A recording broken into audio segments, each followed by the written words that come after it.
Halo semuanya, balik lagi bersama saya di podcast Malam Minggu.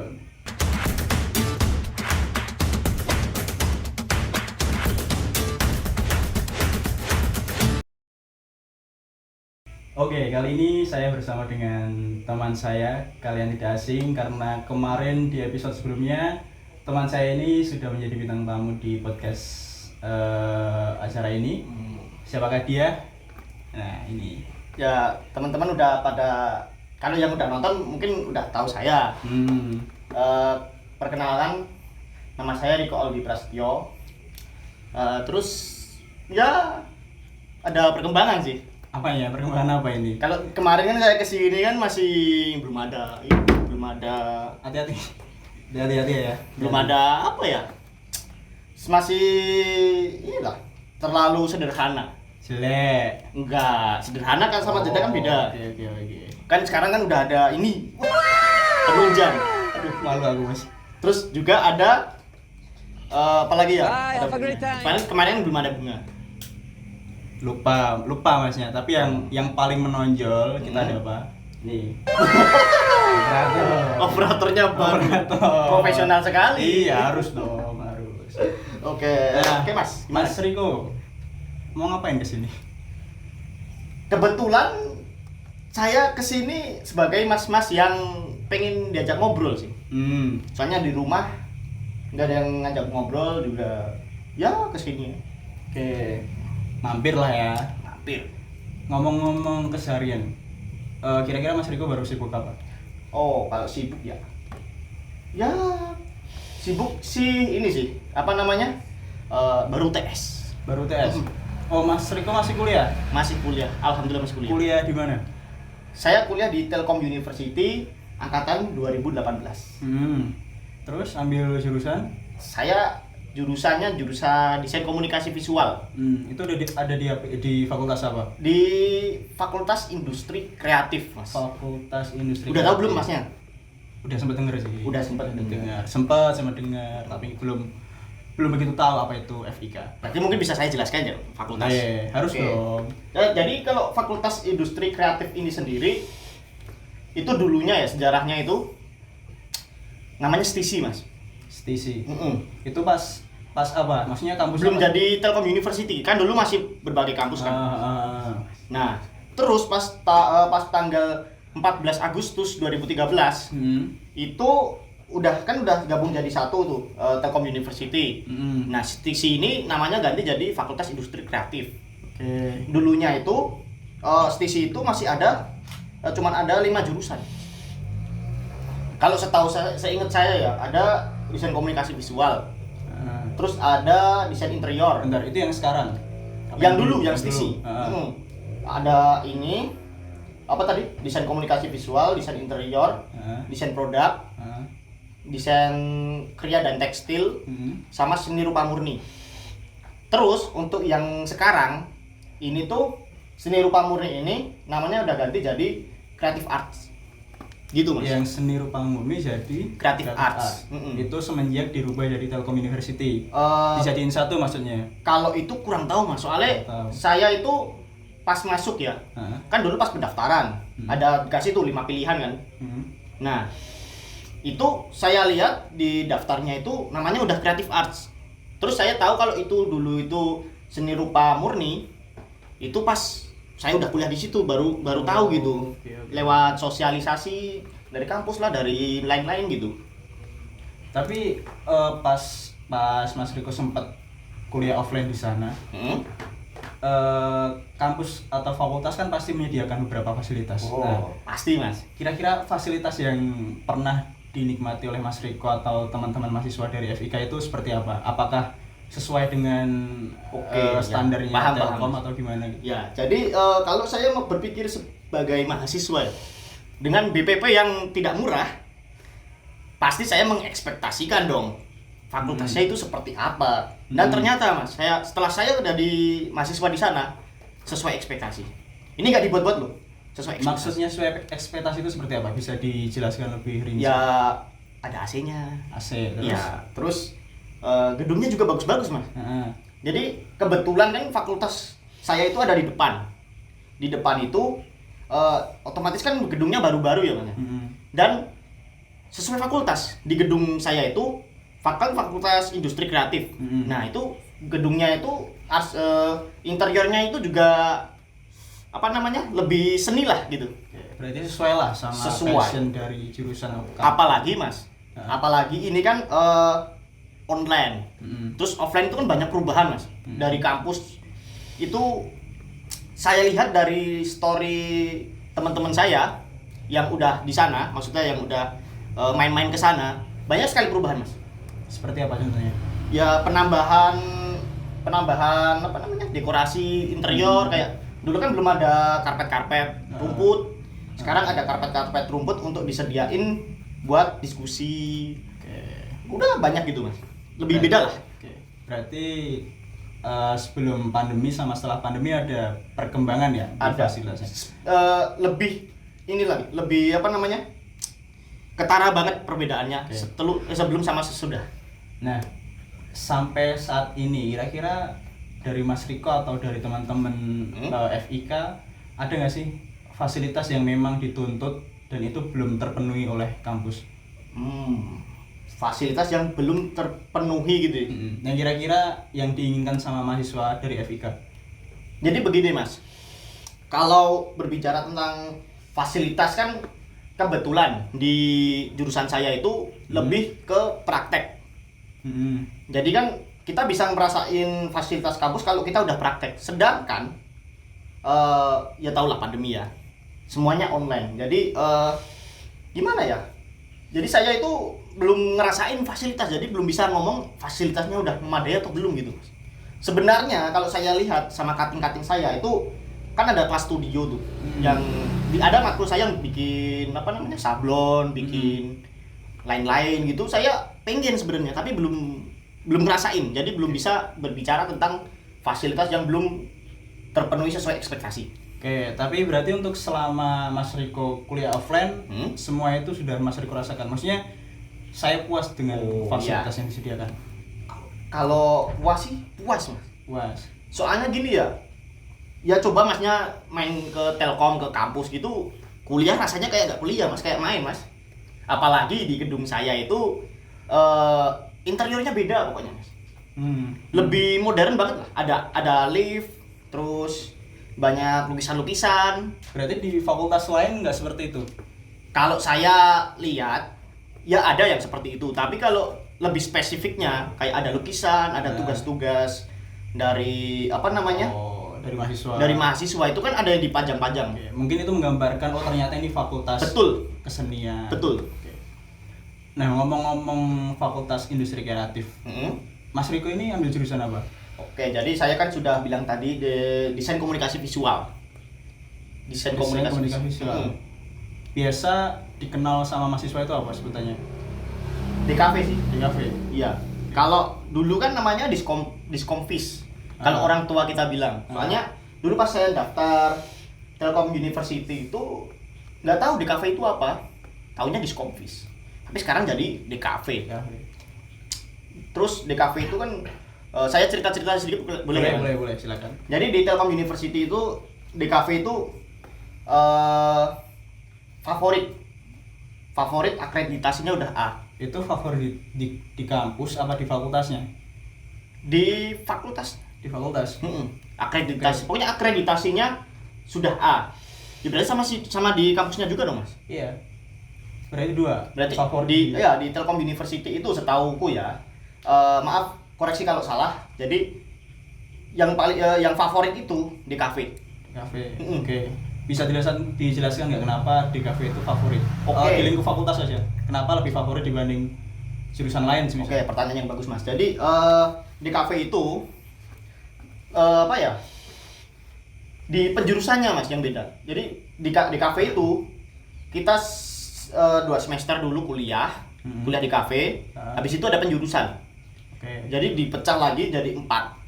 Ada advertising, ada desain grafis, ada manajemen desain, sama satu lagi ada multimedia. Oke, Masnya mau tanya yang mana dulu dari 4 itu? Yang diambil sama Mas Riko sekarang. Oke, jadi yang diambil sama saya itu desain grafis. di desain grafis kita diajarkan tentang branding. Jadi kayak bikin logo, membranding sesuatu, misalnya produk. Misalnya lah, botol ini kalau belum di branding kan belum ada nilainya. Tetapi kalau udah di branding, botol ini bakal laku keras dan orang bakal tahu gitu. Maksudnya brand Aqua, brand ini kan itu melewati proses branding, Mas. Contohnya seperti itu. Berarti konsentrasi yang diambil Mas Riko itu ke brandingnya, nge-branding produk. Desain grafis. Desain grafisnya. Desain grafis kan ya branding, ya itulah. Beda sama yang penjurusan lainnya. Oke. Kalau 3 penjurusan yang lain itu seperti apa? Oke, jadi saya jelasin satu-satu. Kalau multimedia itu, Mas. Multimedia itu lebih ke ya kayak animasi, game, perfilman, ya kayak gitulah multimedia. Lalu untuk advertising, dari kata advertnya itu sendiri kan promosi atau pemasaran. Jadi kita lebih belajar tentang bagaimana cara memasarkan sesuatu. Jadi lebih ke iklan, lebih ke poster, lebih ke ini. Oke, saya potong ya. Oke. Yang apa, advertising? Advertising itu kalau sama yang penjurusan diambil sama Mas Riko tadi yang branding, ya, itu bedanya apa? Soalnya kan sama-sama iklan, oke, branding juga ngiklanin. Oke. Jadi branding sejauh yang saya pelajari ya, Mas ya. Analoginya seperti branding itu intisarinya. Kalau advertising itu kan bagaimana cara kita mempromosikan sesuatu. Itu lebih ke actionnya. Oke. Tahu nggak, Mas? Jadi kepalanya itu branding, dan yang gerak ini advertising. Seperti itu kurang lebih, Mas. Paham. Terus yang penjurusan lain tadi yang terakhir apa? Ada manajemen desain. Jadi di manajemen desain itu kita diajarkan untuk memanajemen. Jadi gimana ya? 3 penjurusan tadi yang selain Mandes ini, manajemen desain, itu ada di manajemen desain. Jadi lebih ke bagaimana kita manajemen sesuatu yang berkaitan dengan desain. Artinya itu di manajemennya gitu. Iya. Oke, saya pengen tahu Mas Riko, kenapa Mas Riko lebih memilih penjurusan di apa tadi? Desain grafis. Desain grafis. Alasannya kenapa? Kenapa nggak milih yang advertising atau manajemen desain gitu? Oke, jadi dulu ya, Mas ya. Untuk sistem pemilihan penjurusan itu kan dipilih sama mahasiswa itu sendiri di semester 2 di saat perwalian. Nah, dulu sebenarnya saya itu belum terlalu tertarik di desain grafis. Tetapi dulu saya lebih tertarik ke advertisement. Ke advertising maksudnya. Tapi setelah saya pikir-pikir lagi, mungkin dari prospek, dari tugas-tugasnya juga, Mas. Soalnya dulu saya kan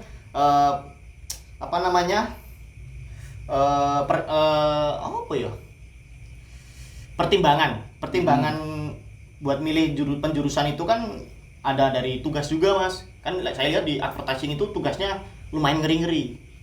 Apalagi di multimedia, Mas, lebih ngeri lagi. Lebih berat lah ibarat kata. Berarti yang penjurusan yang diambil sama Mas Riko tugasnya lebih berdasarkan penglihatan saya.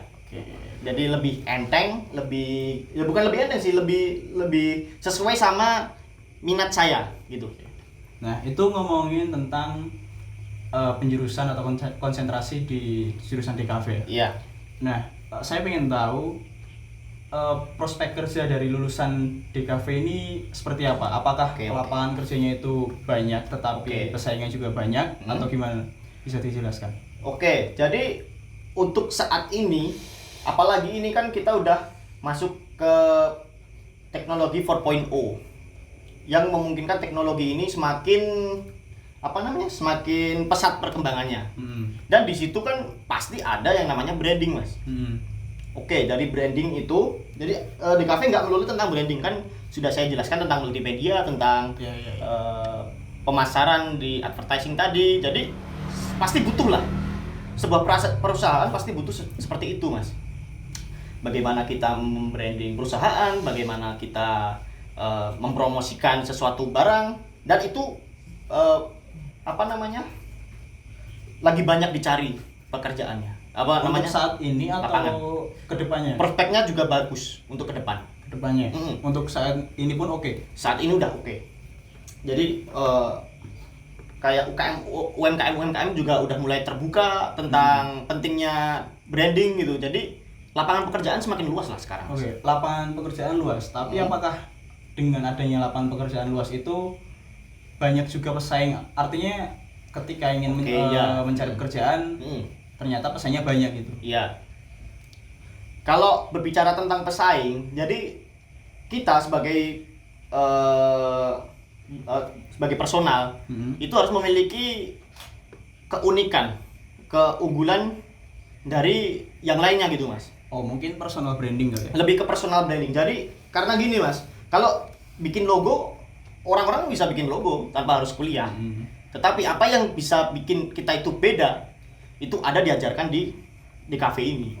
Bagaimana kita bisa meningkatkan personal branding kita supaya kita itu lebih profesional, dan bagaimana cara kita kayak menyikapi customer, bagaimana treatmentnya, terus bagaimana kita proses-proses brandingnya, itu sudah dijelaskan di pelajaran-pelajaran di DKV, dan itu sangat penting sekali menurut saya, karena itu gimana ya, untuk otodidak pun kayaknya lebih lama, bukan tidak bisa mempelajari seperti itu, tapi lebih lama daripada kita yang kuliah, dan levelnya juga akan terlihat. Iya. Nah, itu kan untuk bisa dikatakan prospek kerja dari DKV. Iya. Tadi kan di FIK ada beberapa program studi ya, ada 5. Oke, betul. Ada 5. Nah, kalau menurut pandangan Mas Riko, antara DKV dengan program studi yang lain ini, apakah memiliki prospek kerja yang sama?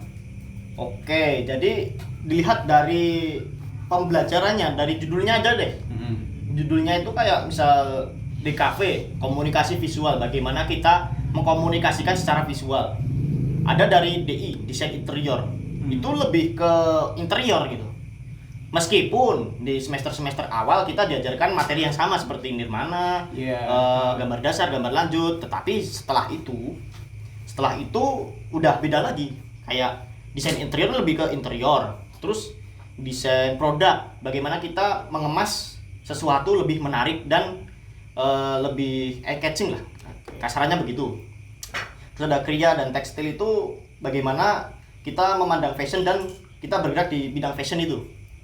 Terus ada juga creative arts. Creative art itu kan seni rupa murni ya Mas. Jadi saya punya teman juga dari creative arts, itu pelajarannya juga ini tentang seni-seni gitu, seni rupa murni, misal kayak bikin patung, bikin tugas-tugas yang 3 dimensi, 2 dimensi gitu lah Mas. Lebih ke bagaimana kita membuat sebuah karya.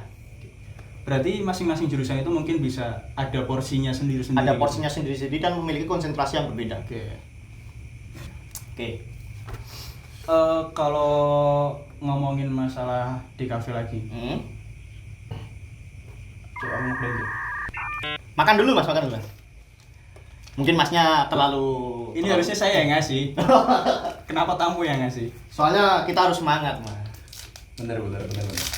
Jadi kalau ngeblank itu kan harus diseling, kita tidak selalu tegang. Jadi ada relaxnya gitu Mas. Benar. Harusnya yang ngeblank itu bintang tamu, bukan yang punya acara. Oke, saya makan dulu ya. Ini tidak disponsori ya teman-teman. Namanya coklat panjang, karena coklatnya sangat panjang.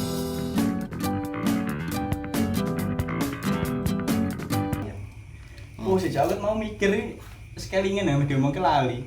Tapi kita termasuk mlebunin video lagi. Masuk, ngomongnya bisa ori ngono. Tidak masuk Pak ya. Pakai bahasa Indonesia. Oh iya. Jadi mungkin kalau ada iklan bisa masuk ini. Bisa menggantikan yang scene yang ini. Supaya kita juga manusia lagi ngeblank itu biasa. Oke, Mas, ada pertanyaan lagi? Mungkin malah saya yang tanya gitu. Boleh, silakan tanya. Mau tanya apa? Oke. Tapi ini gimana? Oh, bentar gini. Soalnya kan Masnya belum tahu ya, ternyata Masnya ini tetangga sama saya di fakultasnya. Iya, jadi begini, bukan begitu kan. Ini lebih berkonsentrasi ke Fakultas Industri Kreatif. Jadi bagaimana Mas memandang Fakultas Industri Kreatif ini sendiri? Sedangkan Mas ini kan bukan mahasiswa yang ada di jurusan di fakultas itu. Bagaimana memandangnya, Mas? Oke, mungkin gini ya. FIK itu kan kalau saya orang awam di kesenian, mungkin saya mikirnya yang harus masuk itu juga harus punya bakat seni. Oke. Menurut Mas ya? Ya, jadi nggak semua. Jadi semisal ada orang yang emang dia itu nggak ada bakat kesenian, mau masuk di situ, saya mikirnya udah pasti gagal gitu. Soalnya apa? Saya pun nggak bisa gambar gitu. Kalau semisal saya masuk di kesenian, ya udah pasti nilai auto semua kan. Nah, saya mikir gitu. Nah, makanya saya mau tanya ke Mas Riko, kira-kira mampu nggak sih mahasiswa itu yang notabene-nya dia itu nggak punya bakat di kesenian, tapi mereka mau ambil jurusan di FIK. Kira-kira kedepannya mereka bakal mau bersaing apa enggak? Untuk masalah bersaing atau tidaknya itu tergantung personal masing-masing. Tetapi untuk yang tidak bisa gambar, apakah masih bisa masuk di Fakultas Industri Kreatif? Bisa. Jadi Fakultas Industri Kreatif itu nggak melulu tentang menggambar. Kayak saya ini nggak jago-jago banget gambar. Karena bagaimana kita memvisualisasi dari apa yang ada di pikiran atau apa yang sedang menjadi gagasan gitu, Mas. Jadi lebih ke komunikasi. Itu untuk Fakultas Industri Kreatif ya. Soalnya kita di bidang kreatif juga, jadi lebih ke visual. Sama bagaimana cara mengkomunikasikan dengan cara visual. Seperti itu. Terus kalau semisal ada mahasiswa yang saya katakan tadi, dia itu nggak punya bakat sekali di kesenian, terus dia masuk dan keterima di FIK, kira-kira kedepannya gimana? Apakah dia itu mau bersaing? Oke, kalau mau usaha pasti bisa, tapi untuk mahasiswa yang ya udah saya pengen kejar gelar sarjana kesenian, saya mau masuk ke situ. Nah, kira-kira mahasiswa itu mampu nggak untuk bersaing? Jadi begini, kalau menyikapi mahasiswa yang seperti itu, nggak bisa gambar tapi pengen lulus di Fakultas Industri Kreatif, terutama di DKV, kita berbicara tentang DKV dulu ya. Jadi bisa di penjurusan advertising. Soalnya di advertising itu kita yang menggambar manual itu sangat jarang sekali. Kita lebih bagaimana cara kita membuat sesuatu poster, mempromosikan, atau kita lebih ke action ke fotografi misalnya, atau ya seperti itu, Mas. Berarti yang kira-kira orang yang nggak punya bakat di seni itu bisa melakukannya bisa. Gitu. Sebenarnya bakat sendiri itu kan bisa diasah, Mas. Jadi mau atau tidaknya mahasiswa itu yang mengikuti. Jadi mentalnya itu dipersiapkan di situnya. Bagaimana cara mengikuti? Berarti Mas Riko ini kenapa ambil DKV? Berarti emang Mas Riko ini punya bakat di kesenian apa enggak? Oke, ini menarik, Mas. Soalnya gini, dulu saat saya SMA ya, saya belum ngerti apa itu DKV, Mas. Saya searching kan, teman-teman saya itu ngambis ya. Mereka kan punya standar sendiri-sendiri, misal kayak UI, terus yang fakultas universitas favorit kali. UGM, favorit gitu kan. Kayak saya juga gini nih, gimana ya? Kayak nggak pengen terlalu ngoyo lah, istilah bahasa Jawanya ngoyo. Apa namanya? Berjuang. Jadi saya mulai searching gitu, Mas. Searching. Oke, ketemu DKV. Menarik nih ke DKV. DKV tapi gambar-gambar, itu kan stereotype. Saya tahu itu stereotype dari saya searching di Google. Oke, setelah saya searching lagi, saya lihat DKV favorit di Indonesia. Itu ada ITB, FSRD ITB ya, UNS. Ini nyempil ini, Telkom University. Meskipun swasta, bisa nyempil di bisa nyempil di negeri. Terus itu, Mas. Berarti itu alasan kenapa Mas Riko ini ambil DKV. Di Telkom University. Karena emang DKV di Telkom itu mampu bersaing dengan universitas lain, terutama universitas favorit. Dan juga DKV itu nggak ada hitung-hitungan, matematika. Itu yang paling utama dari saya. Kalau ada hitung-hitungan, saya sangat lemah di situ.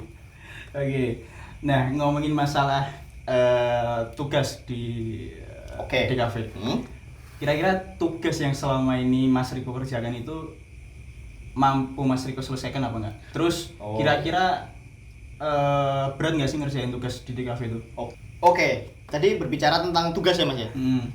Kalau tugas menurut yang saya alami, alhamdulillah saya bisa mengikuti. Dan saya menarik kesimpulan dari tugas-tugas yang pernah saya kerjakan. Intinya itu yang penting sregep itu rajin. Soalnya kalau sekali kita ketinggalan itu bakal susah banget selanjutnya.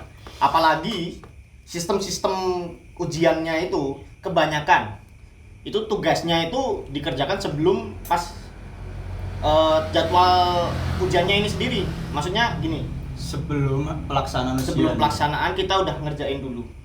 Pengumpulannya di jadwalnya. Okay. Nah, itu kan gimana ya, membuat jadwal kita itu semakin padat gitu. Mepet banget.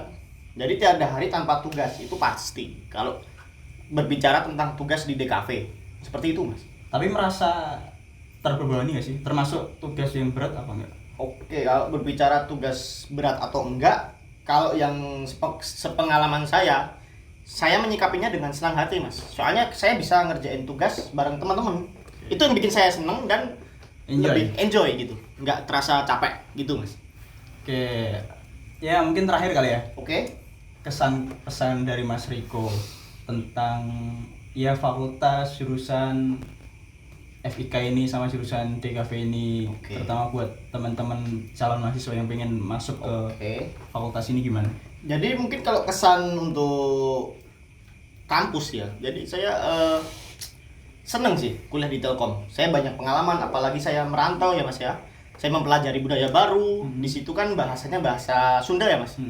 Jadi saya bisa dapat teman di situ, dapat kebudayaan baru. Seneng sih kalau kuliah di Telkom. Untuk pesan buat yang mau join ke Telkom University, itu bagus banget lah, kesempatannya itu emas. Apalagi buat yang non Sunda gitu, Mas. Non Sunda gimana maksudnya? Orang-orang yang di luar Bandung itu kan belajar budaya baru. Di situ teman-teman Bandung kan banyak banget, Mas, yang kuliah di Telkom. Jadi kita sebisa mungkin itu bisa belajar hal di situ. Itu sih kalau pesan saya, itu kesempatan emas banget kalau misal kamu yang pengen kuliah di Telkom itu diambil lah. Oke. Terakhir kali. Coba Mas Riko beri alasan kenapa calon mahasiswa harus ambil jurusan DKV. Untuk kenapa harus mengambil jurusan DKV itu karena yang pertama, DKV itu kan prospeknya bagus banget untuk jangka panjang ya, Mas ya. Semua butuh branding, semua butuh advertising, itu di DKV semua diajarkan. Jadi itu benar-benar manfaat banget gitu, Mas. Seperti itu kalau pesan dari saya. Oke, mungkin sekian penjelasan dari teman saya, perwakilan dari jurusan DKV Telkom University. Mungkin untuk teman-teman semua yang pengen tahu tentang DKV lebih jauh, bisa langsung hubungin sama Mas Riko. Nanti Instagramnya bakal kita kasih di deskripsi. Kemudian untuk teman-teman semua yang pengen lebih tahu informasi tentang FKMB ataupun acara ini, silahkan pantau di Instagram dari FKMB. Nanti juga bakal kita taruh di deskripsi. Jangan lupa untuk terus pantau video-video selanjutnya. Kalau bisa dibantu subscribe. Mungkin dari saya sekian dan terima kasih.